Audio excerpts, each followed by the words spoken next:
All right, y'all, what's up? Good morning. Little Locked On LSU Facebook Live Q&A. Reminder as well, the Riot podcast with yours truly and Ryan Terrio coming up today at noon Central Time on the 104.5 ESPN Baton Rouge Facebook page. Holler. Go ahead and save this down while we build up this audience a little bit here. Appreciate y'all for watching as always and participating. Mark Kernan, what's up, Mark Kernan? How are you this morning? Mark Kernan, ladies and gentlemen. Come on down. Charlie Cavell, come on down. Shelby Kelly, come on down. Sean Pumphrey, you're the next contestant on the Locked On LSU Facebook Live. Jeremy Hayes, what's up? You're next up. Oh, sorry, I'll stop. That's absurd. I'll stop.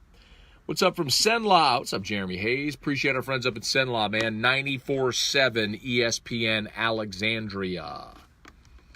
Appreciate our friends up at Senlaw Broadcasting for syndicating us in Central Louisiana. Been an awesome partnership.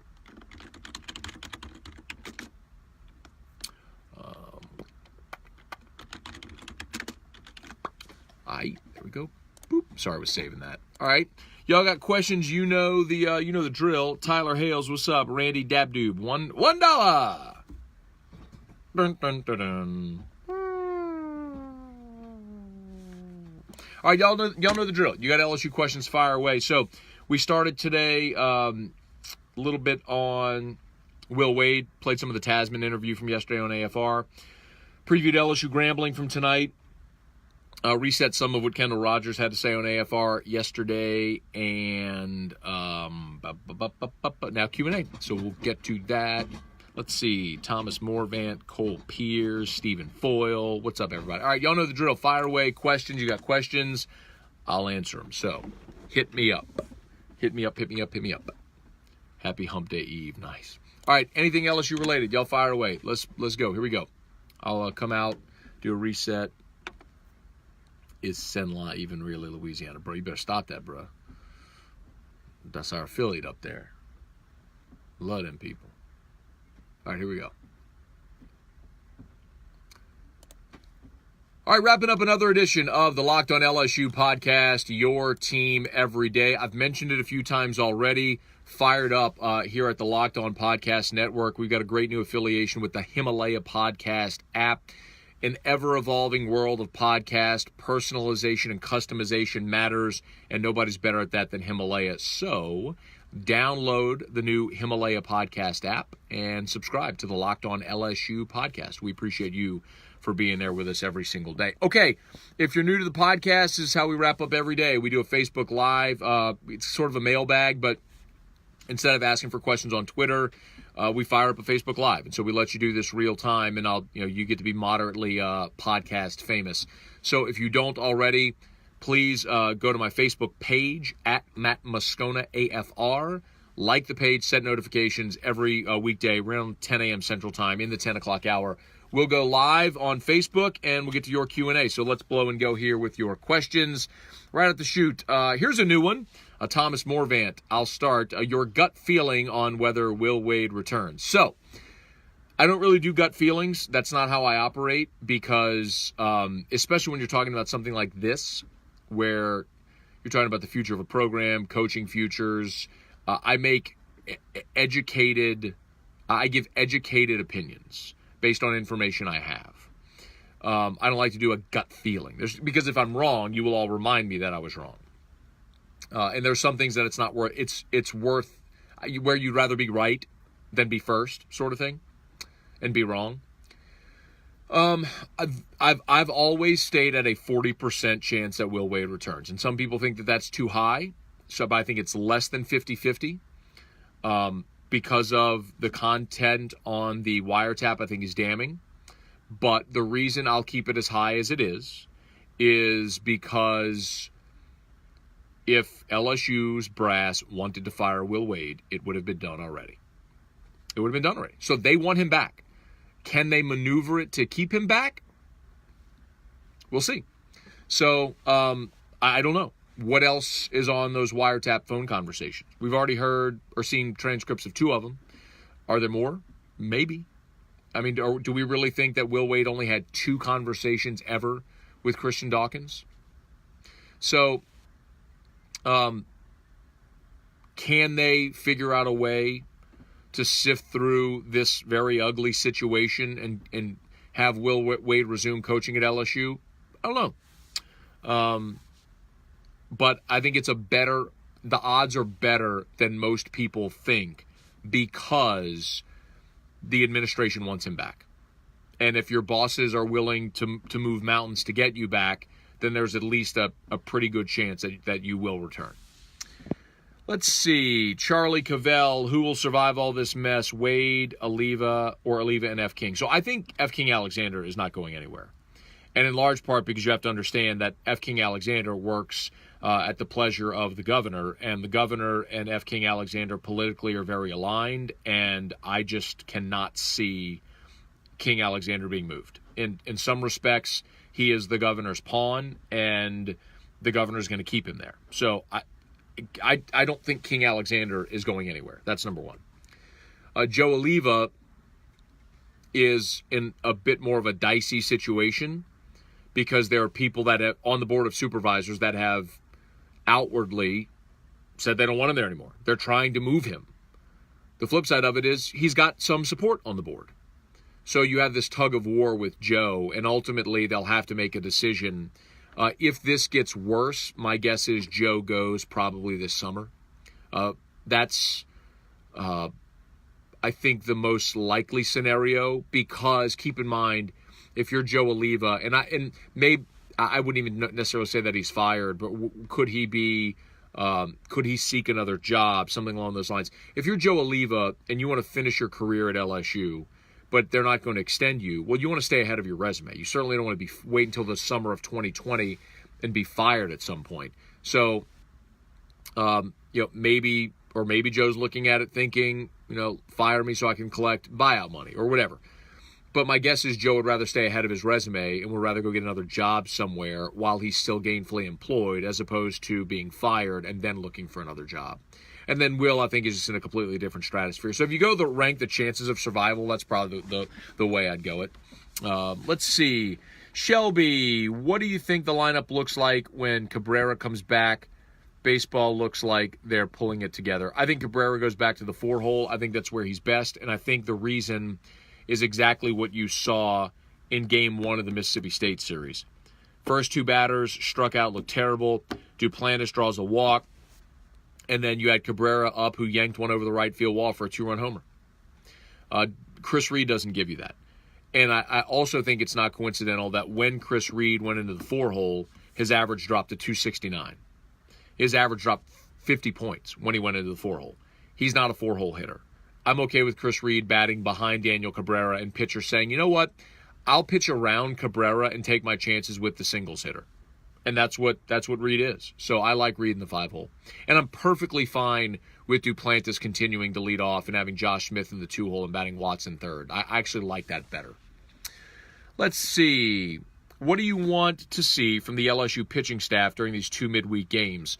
What I would really like to see is Clay Moffitt eat up like 5 or 6 innings tonight, and then you find a way through it with whatever combination of Aaron George or Trent Vetmeyer for an inning, or just find a way through it. And then Mikhail Hilliard on Wednesday. I probably don't want Mikhail going as deep into the ball game, maybe 30, 40 pitches, because I want Mikhail available to pitch on Friday or Saturday if you need him in relief. Hopefully you don't, but if you need him, I'd like to have him available. But really, because you've got to eat up 18 innings, I just want guys to eat up as much as possible without having to overwork Hilliard, Cabrera, Beck, Fontenot, Peterson, the guys, Vetmeyer, the guys who this weekend you may hand the ball to and say, yeah, I need you to go get some key outs in a tight game.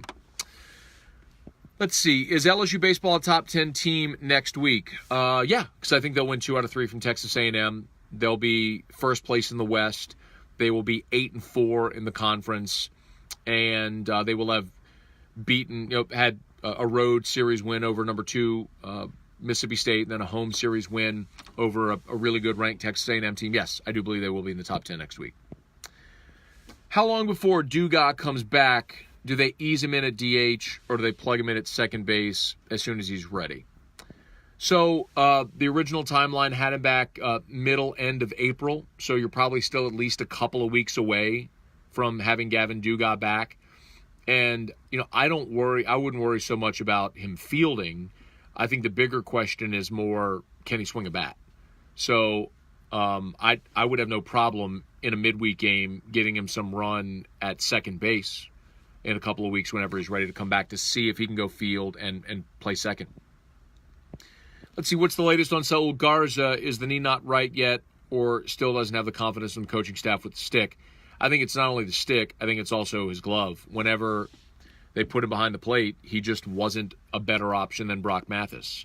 By contrast, when C.J. Willis got his chance, it was obvious. C.J. Willis was the best option, so he's been playing first base.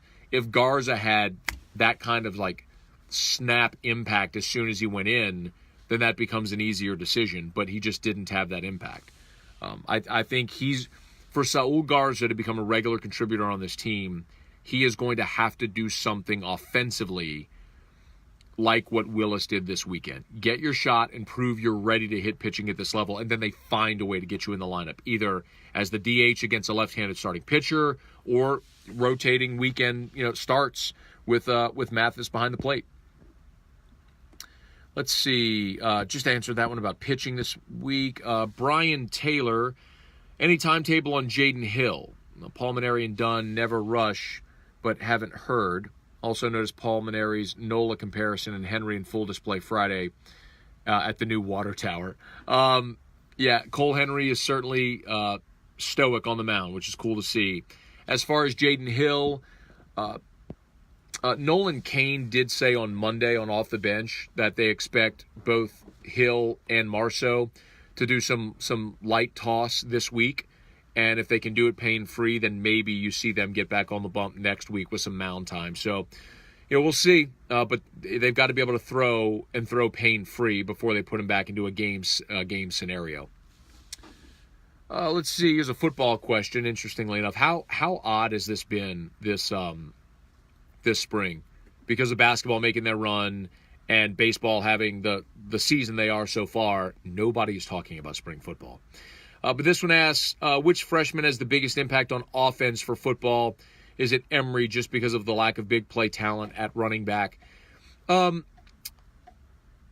It's hard for me to see any freshman wide receivers cracking the rotation. You're set with veteran tight ends, with Pettigrew and with Matt Moss coming back.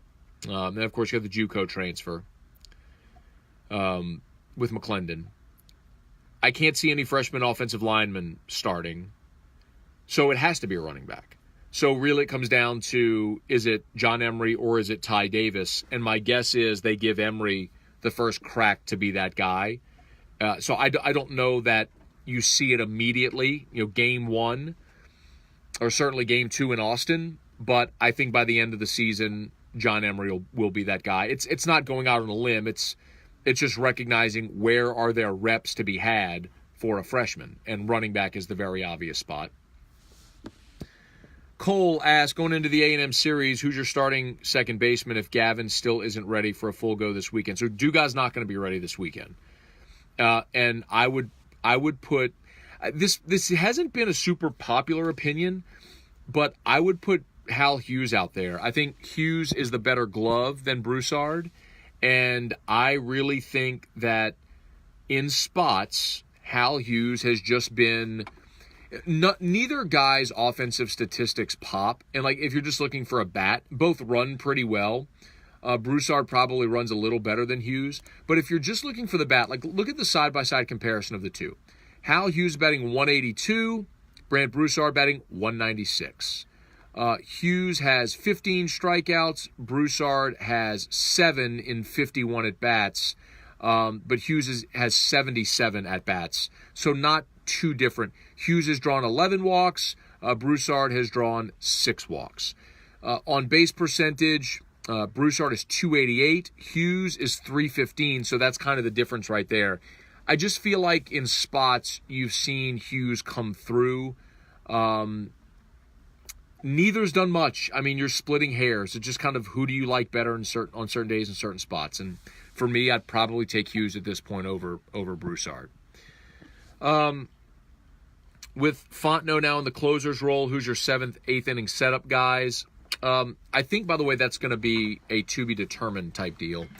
You could very easily just flip Todd Peterson and Devin Fontenot. But if you pitch like what happened this past Friday with Fontenot pitching 3 2/3, Peterson became your closer after Fontenot. And Fontenot was on the shelf for the weekend, so in Game 3, when you needed someone to go get those last 3 outs, it was Peterson. So I think a lot of that is going to be situational, and I think that's how they do it. It will be situational.